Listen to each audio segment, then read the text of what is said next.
I'm Julia from Thrive by Design. Thank you for joining me. Do share this out if you can, please, because I will hoping on to do some more of these, either on here or Facebook or YouTube or a mixture of all three. I have no idea. I just know I want to do them and mostly go live and still do the recorded videos as well and store those up on YouTube probably. That's the best place for them.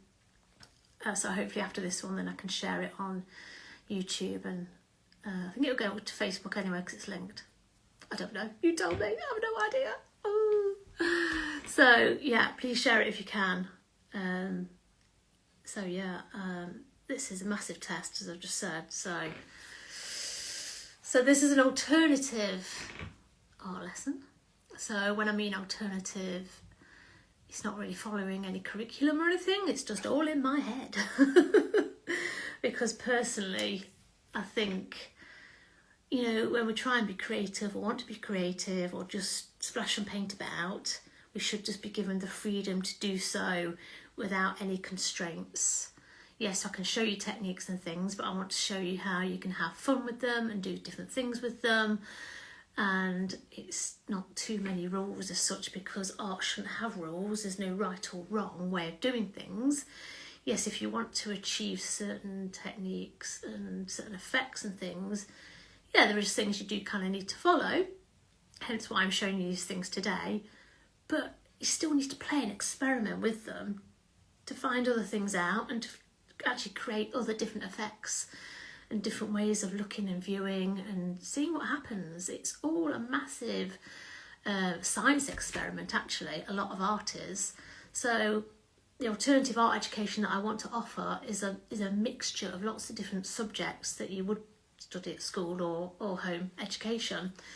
So there'll be some science in there, there'll be some art history in there, there'll be some probably bits of maths and English, you know, and geography, and it's just all sorts of bits and pieces. And, you know, art is a form of communication and it relates to the world around us, how we view it, and how what it means to us in our heart and our soul as well, and how we connect. So let me just show you a few things first. So I have done some learning notes and learning outcomes for this lesson. So this is the PDF, it's 5 pages. It tells you step by step how to do this, as well as, that's for the salt and cling film mostly. But also at the end I've added some artists in there that use salt and cling film in their work as well. This is free, it's all free. So do go and download this PDF for free. The link is in my bio, it's the top link, and that's on my Ko-Fi profile website. And you can also donate hot chocolate to me if this is valuable to you, or sign up to one of my memberships if you wish. If you find any of this valuable, then please do share it out. So please do grab that, because that's really good if you are home educating and or you want to know a bit more, or do a bit more of your own explaining and exploration. I'm just going to show you some examples we've done already. So this is one of the first ones. You can see that. So this one is the salt with the watercolours, and this one has got quite high pigment, so it's not as much water. So it's something you're going to need to play with and look out for. So this is one of the effects you can get. This is the cling film. I really love the cling film. It's so easy, but it's so effective. Can you see that? So you can really manipulate the cling film, which I'll show you in a minute. This is my daughter's, and she did a rainbow one with the cling film. I just think it's so beautiful. Look at that. Look at that. It's gorgeous, isn't it? Especially on these gorgeous summer days. I just love the effect. So what we're going to be doing today is sort of dividing our paper up. And then we're going to do a wax resist technique. That's the salt. Can you see the salt? It's sort of, this is sort of one of the effects you can get. That's the cling film. And actually that was just sort of more scrunching and dabbing of cling film, which you can do in different ways as well. And then I did this one. I mixed it up and did the wax resist, the salt, and Was that the cling film? No, that wasn't the cling film. That's just the salt and the wax resist with the watercolours. And this one my daughter did. And this is the cling film again. I just think it looks amazing. These are sheets that you can fold up. Watercolour sheets you can fold up and they turn into this. So look, can you see? I don't mind that it goes on the edge. But then you can hang it up, look. So you've got holes to hang it up and just display it. I think that's great. So that then will fold up, you see. We haven't got round to that yet. So I only did these yesterday, day before. I can't even remember, you know. And when you come to take your salt off once it's dry, we've been using a nail brush. Because actually, if you do it with your fingers, it's a bit harsh. I'll show you that towards the end again anyway. So, to start off with, you will need some water in a cup. Probably some kitchen towel. Some masking tape. It doesn't have to be blue. It could be the normal sort. I've got some fine sea salt here, but you can use table salt as well. Or if you've got both, then mix it up, try it all. We're here to play. I've got a candle, a wax candle now. Not all candles are wax, okay? They're paraffin, which won't work, okay? So not all candles are made equal nowadays. Excuse me. So this is a wax candle. They are slightly more money, but you get a really good effect. And also you could use wax crayons as well. Any colour, you can use white ones if you want. Paintbrushes, different sizes. And we've got watercolours. These are the IKEA Marla ones. They're really worth buying. You can see some of ours are nearly run out. And also, look what I've got. A massive roll of cling film. So you'll want this, you want to take a bit off the bigger than the size of your paper. So I'm going to do A4, but I am dividing it into 4 sections to show you the different 4 techniques that I'm going to be showing you. So I'm going to just, I mean, you could tear it like I'm just doing now, or you can get scissors on it, it's up to you. And then just vaguely have that ready, waiting. So this is the watercolour paper I'm using. So it's 300 grams or more. So this one's 300 grams. And it's A4 size, although I have done some smaller bits as well, which I could use. But for this, because I'm going to show you 4 different sorts of techniques, I'm going to divide this up now. So while I'm doing that, if you are following along, I'm just going to put it in front of me. I will flip you around in a minute so you can see directly what I am doing. So I'm just going to tape this down. And I'm literally going to put a big cross down and then a cross. I'm not measuring it. I don't really measure a lot of things, to be honest with you. I'm not that sort of mathematically minded at all. I do a lot of things by eye. Rightly or wrongly, who knows? But, you know, that's just the way I am, I'm afraid. So, but this is just to divide up the different techniques, you see. And then you want to press that down. But also press it down sort of on the paper, just on the edges, so the watercolour doesn't bleed into the next section, okay? This one's going to be a really long one. And then you can always create a border and put a border around it as well if you wish. But you don't have to, really. That's quite a lot of tape, that was. Again, just... Right, let me probably flip you round. Hold on a minute. So I am going to move you. And you might see ceiling or something, or... I don't know if I can flip you around now or not. I'm sure I can. Yeah, so I'm just moving the... Oh, there we go. So is that okay? Can you see me there all right? So now I do have the camera sort of up high to me, so I won't see any comments. If you have got any comments, please make them and I will keep checking. Okay, so hopefully you can see that. You see that enough? Yeah? So what I'm going to do, I'm just pull my sleeves up a bit. So the first one I'll do is the salt. Just move those out of the way. The kitchen paper is for dabbing, and or you can make sure you've got If you want to clean your paintbrush, you can just go like this sort of thing. I don't know if you can see that on the camera, can you? Yeah. Just put it a bit closer. Put those over there. Just make sure I've got everything ready. Right. So in this section here, we'll do some with the salt. So you want some clean water on your brush. Don't want too much, so I'll just dab it and then tap it. And then just apply. And then dip it again and apply it again. You don't actually have to wet all the section if you don't want to. You can really mix it up, and actually that might give you a bit of a dramaticness where you haven't got any water. So now I'm going to leave that water in there just as clean water. And I'm going to take another brush, and I've got another pot of water, and we're going to start painting some colours on. What colour should we go for? Go for a nice rich blue, I think. So you want to swirl your brush around sort of about 20 times. If you count to 20, it's about the right time. And then, see that? Or you can do some brush marks, dip it in your water again, dip it in the paint again. You want plenty of water, but you don't want to be swimming.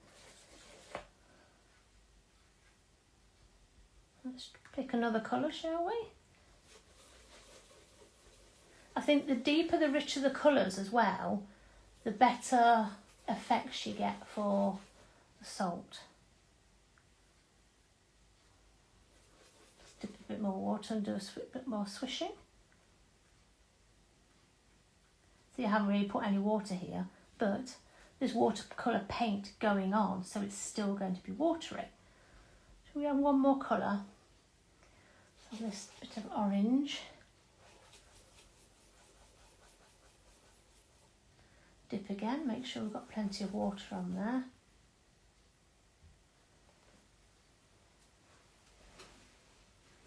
How's that looking on the camera? Is that okay on the screen?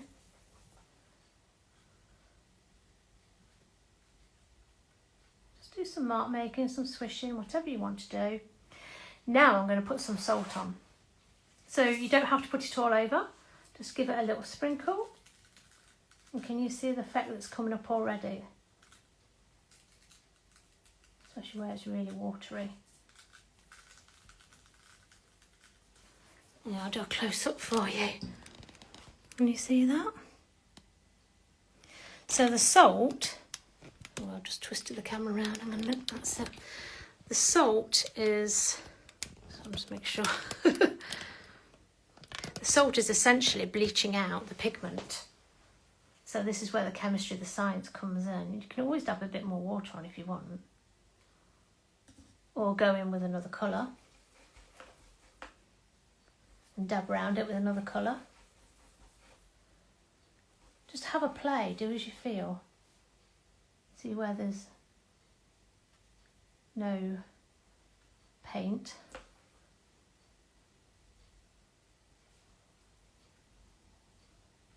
Now you do need to let this dry. And you can only then rub off the salt. I might add a bit more salt, you know. Especially down here, there's a lot of moisture.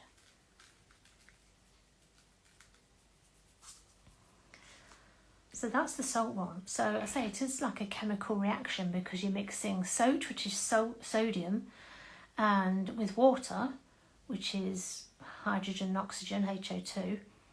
And then you've got the pigments, which is whatever these are made from. Who knows what they're made from? Minerals and things? So it's a whole little chemistry thing going on. And that's the beauty of science, isn't it?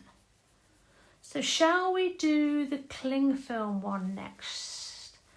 So you don't have to necessarily brush with clear water for this one. Let me just swap over my paints actually.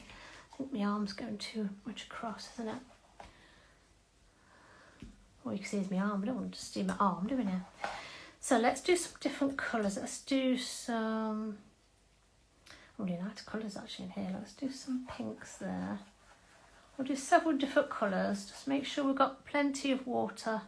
Give it a good swish around in your palette. You can use watercolour, liquid watercolours for this as well if you wish. adding a tiny bit more water. Just a tiny bit more water.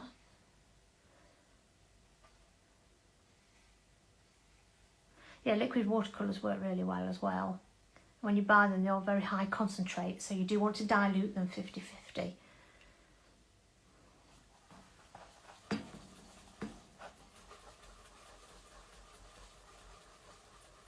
So you can create some patterns, you can create a picture if you want, it doesn't matter. But these techniques are all really good for creating backgrounds for other work.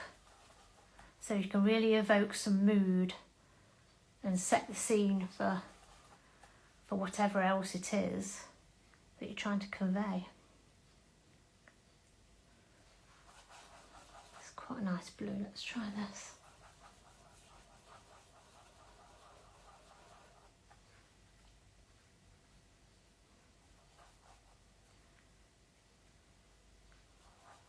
So if you've got your cling film ready, move those out of the way. We can now, so it's got to be a bit bigger than the area you want to put it on. So here, oh look. So just pat it down lightly with your fingertips. But now this is your time if you want to manipulate this. And you can do this in so many different ways. You could twist it, you can rustle it up. Here, create spirals. Just have a really good go at just like having a really good mess about with it. Now this also needs to stay on until it's dry. Can you see that? It's close in for you. So when you know this is dry, the cling film will start to lift. Not massively, but it will start to come away from the surface of the paper. You can do these techniques on thick card, but the card will slightly bow and wobble a bit and maybe end up a bit wavy. If you want it straight, you would have to iron it in between 2 tea towels or something like that, or some greaseproof paper or something. So yeah, that is going to stay like that now. Just took our, see that bit, it's just, but that's fine, it's not got any coverage, but that doesn't matter. I hope you enjoy having a play with these techniques. Right, let's show you some other ones.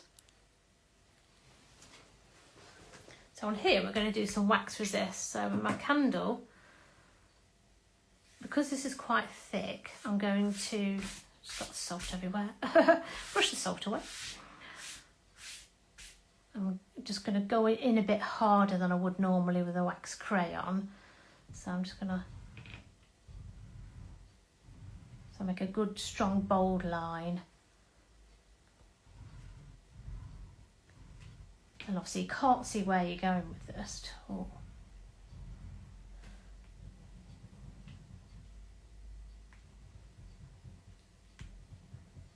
But that's the beauty of surprise when you put the paint on.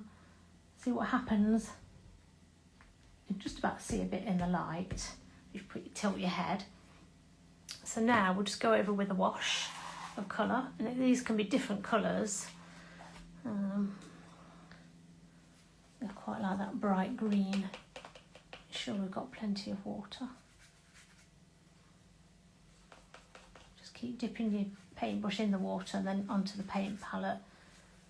Swish around with more paint. Can you see how that's resisting? Let's go with a different colour. That blue's quite nice.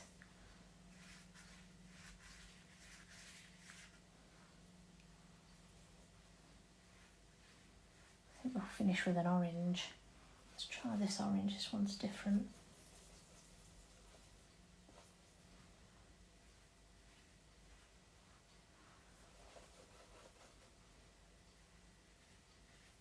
I mean, wax resist we all probably did as children at school or kindergarten or whatever.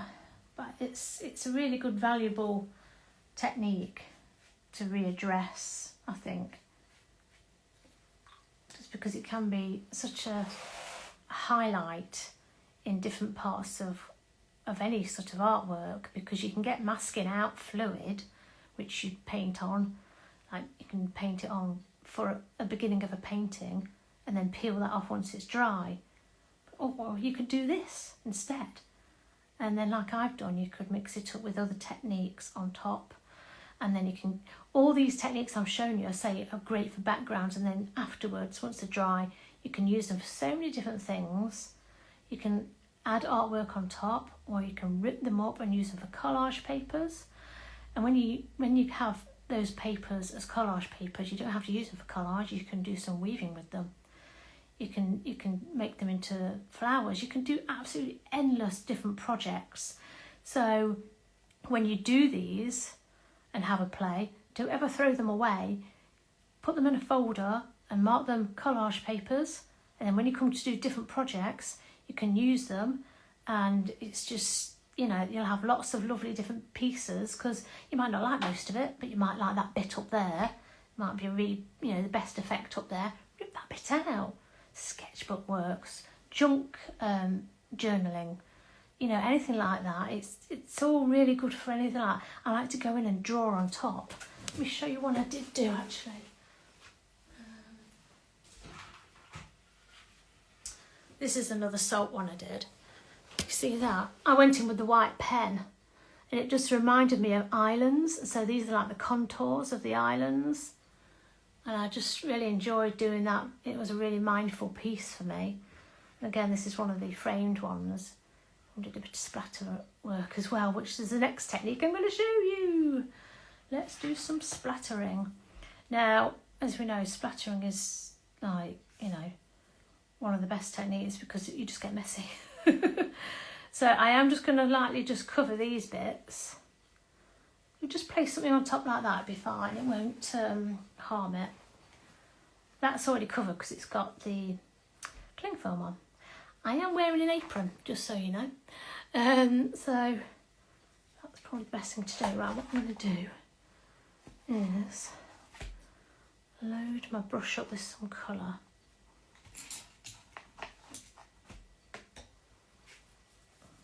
And one of my favourite colours is sort of a deep magenta.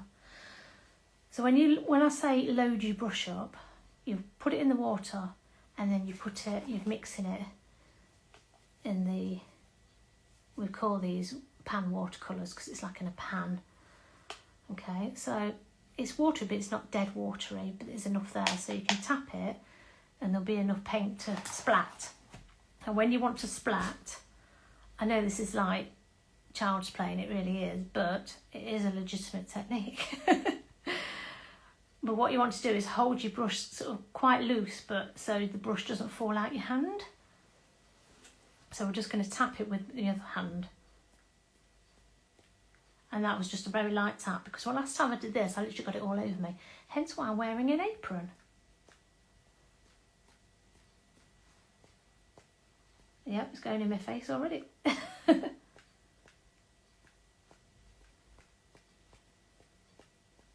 It is really good though, I do love it. So I'm going to go in with another colour. See, I've got it all over my hands. Got it all over here. Yeah, I've got it all over my top and my apron, but you know, that's what happens. So I've washed my brush in the paint, in the water, sorry, and now I'm going to go in with the blue. I'm just dipping it in again in the water. Going again in with the blue. And that should be enough. That's what you call loading your paintbrush, okay? So when I say load your paintbrush, that's what you do. I mean, if it's, you know, you can just do it with one finger like that, if you're confident enough.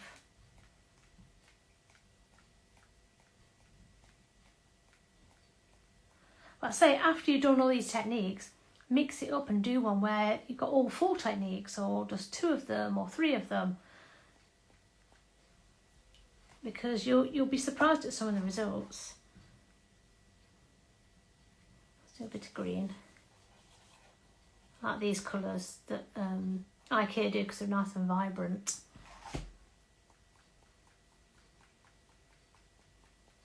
I mean, who doesn't like a bit of splashing about with paint? Let's pretend we're children again. We all should be, you know, having a lot more fun. All over me. More fun with art materials at any age. So let's have some orange, I think.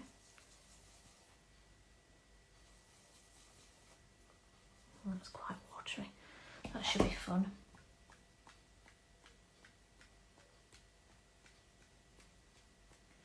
And I actually did one of these, I'll show you in a minute, and then I put some salt on. Where is it? Let me show you. And you can see, this is the one, you can see some of the salt techniques coming through the effects, sorry. Still got a lot of salt on, it won't come off. And I didn't want to scrape it too hard, but it's okay if some of your salt is still on the artwork, it's absolutely fine. It doesn't matter, but I just like it for what it is. So that's it really. I hope you've had fun with all this. I'll just take these off. So once these are dry, I say, I can't dry them right now for you because, you know, that's nature for you. So just to blot round the edges and just clean your edges up because there's a lot of splats everywhere. And a little bit of blotting. You can just do that just to... And then to the side of me I have a white clean tablecloth to dry my work on basically. So that's where they'll go to dry today. And then when I come home later, I'm going out, we will see what the effects are. And I will show you, so do look out for those. I hope you enjoyed this and I hope you do have a go. And if you do have a go, tag me in your posts and your pictures and your stories or whatever it is. And enjoy. So yeah, look out for this broadcast and I'll try and share it on YouTube. I think I can do that. I'm not quite sure, 100% sure to be honest with you. But anyway, thank you for joining me and I will hopefully see you soon for another art lesson. Let me know what you want to see next, any techniques and things, and I will see you soon. Thank you for joining me so much. Bye bye.